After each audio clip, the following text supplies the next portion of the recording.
Outside, I'm the corner where I caught the bus. Thinking in my head it's colder than I thought it was. Sometimes life is like that, and you just quiver your lips, whisper a wish, hoping someone might give us deliverance. Now deliver this message, think I could live with this mess if you could just give a few seconds to come and sit in my presence. And yes, it is so precious, yes, it is a blessing. Next, I'll attempt to express it with every heavy breath, cause just to make it worth it, and just to make it real, you always made it perfect, and that's the way I feel. Sometimes we think too much, and we lose control, but it's not what you know, no, it's who you know. Days that will not end, I'm sure you've had them too, wishing you're still in bed, and yet we have to move. This is what passion do, this is what passion does. Hey everyone, it is me, Duke CT, and I am back once again for you here on the Duke CT Lounge. Oh man, it's been hectic today. Had a bit of trying to get this thing set up, but now I got the whole talk show and everything else set up live here on TalkShoe.com, the Duke CT Lounge. And once again, thank you so much for joining me in Duke CT. Oh man, what a couple of days it's been. First off, MagFest was great. I loved every second of it. It was one of the best things best conventions I've been to. It was probably even better because I stayed at the hotel this time, so I'm going back and forth, and everything from my home to the convention center. It was fun. It was really fun. I met a lot of people. I met a lot of friends. Met some new people. Hanged out. Gaming was great as well. It was really a great time, and I'll probably get more into it after I get all the footage and all the nice stuff here, all the nice stuff on YouTube. Probably next week or what have you, I'll give a good detail thing of the awesomeness that is MagFest. But I will continue uploading panels, and I'll probably upload at least a couple more panels by tonight. So at least a couple more panels as well. So anyway, that's because it's going to be a great couple of weeks for me, and I will probably be working on the next review, and it will probably be Marine too. I'm going to finally get done this damn Marine review done, and I'm going to be like, yes, it's going to finally be done, and it's going to be awesome. I can't wait for you guys to get through to go through that movie with me and what have you, and watch that review. Probably next week. But anyway, let's get on to the pay-per-view. Let's get on to, not pay-per-view, but let's get on to, well, one of the main things right now, the TNA pay-per-views. The new format, which honestly, I know there's a lot of negatives, but to me, I love this idea. I love these idea. Because honestly, it is the 12 weekday pay-per-view format is dead, people. It's dead. It ain't coming back. And I think finally they realized that the 12 pay-per-views and what have you was something that me, myself, and many wrestling fans on YouTube, wrestling smarts or what have you, Mark Smarts or whatever you want to call them, have been complaining about this, the pay-per-views and everything else. There's too many pay-per-views.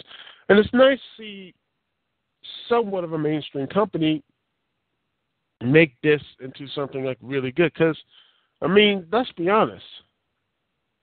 TNA over the summer was really good. And honestly, I'm going to say this. The pay-per-views were more a hindrance to these storylines instead of a added bonus.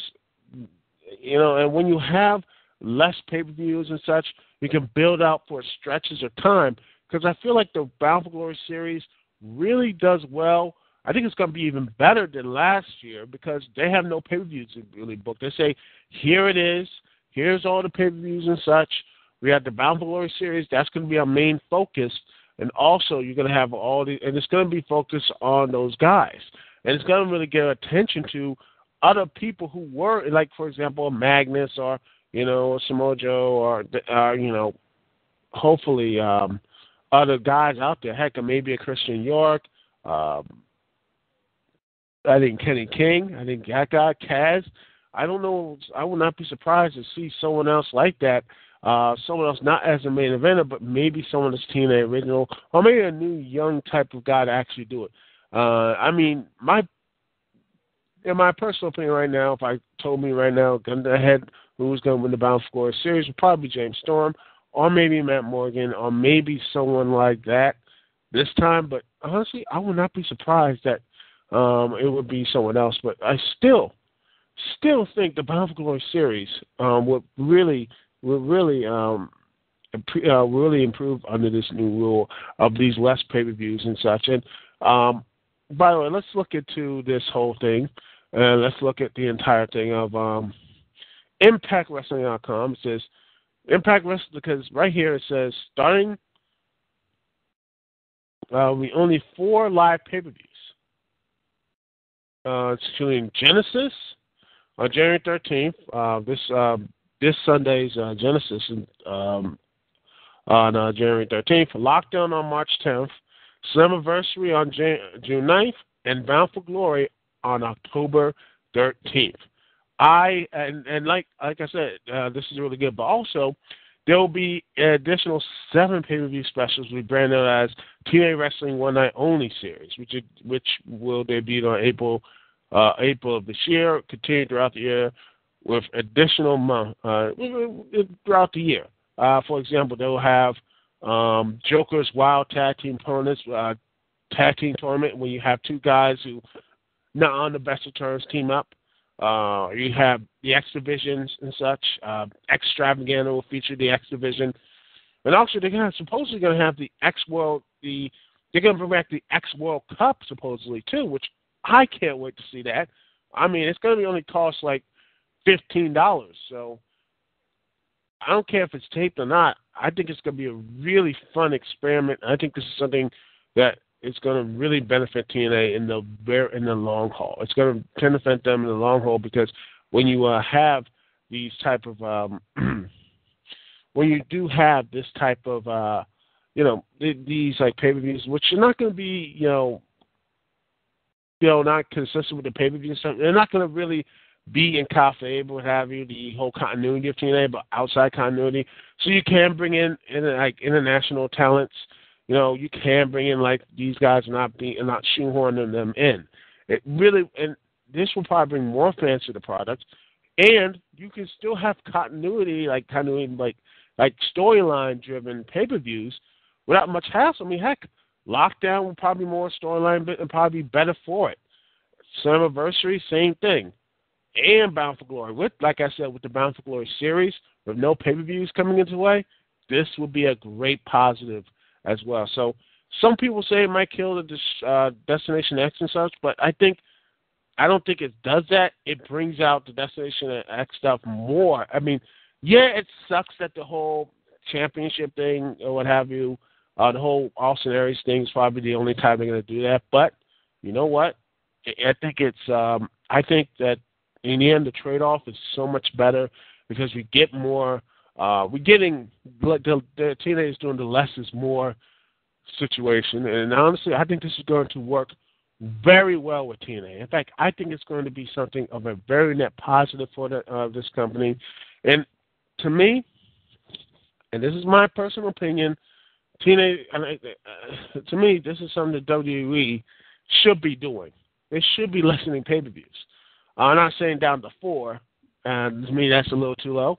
I think maybe like 5 or 6 a year would be best for a company.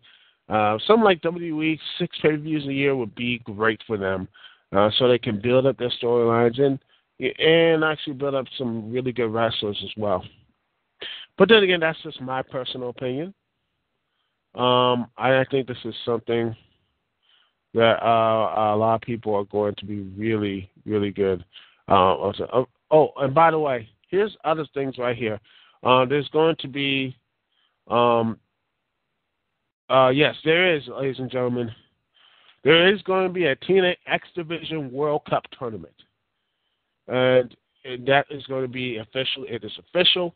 It's going to happen. So we're going to bring back the World Cup. And there's going to be a TNA World Cup of Wrestling.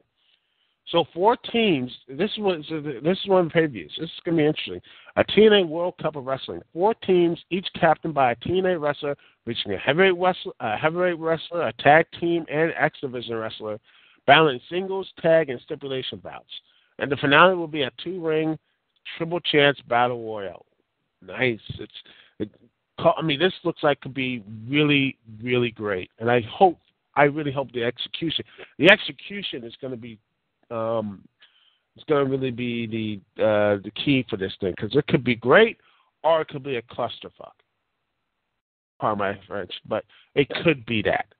But that's my personal thing. I think it could be something immensely great and could feature brand new talent as well. Anyway, we're right back here on the Dukect Lounge, and coming up, we will be talking, ladies and gentlemen, about the CM Punk versus The Rock promo and how it, to my opinion, is better. And leave your stuff in the comments as well about how CM Punk and the Rock's promo was better, in my personal opinion, than the the Rock and Cena interpretations. These promos, Cena Rock promos, a year ago. So we'll be right back here, live here on the Dukect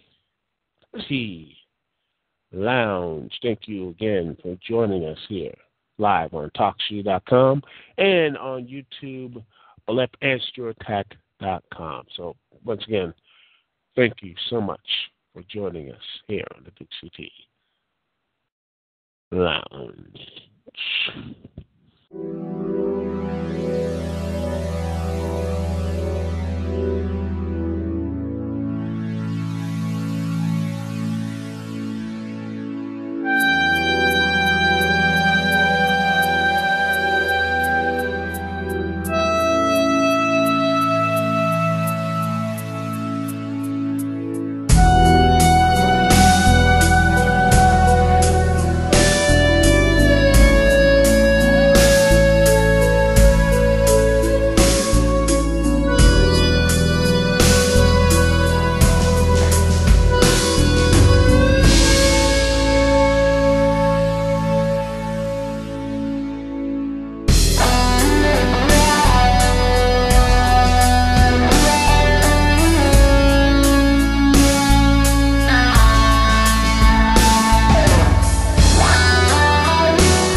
Dukect Lounge. Phone number is 724-444-7444.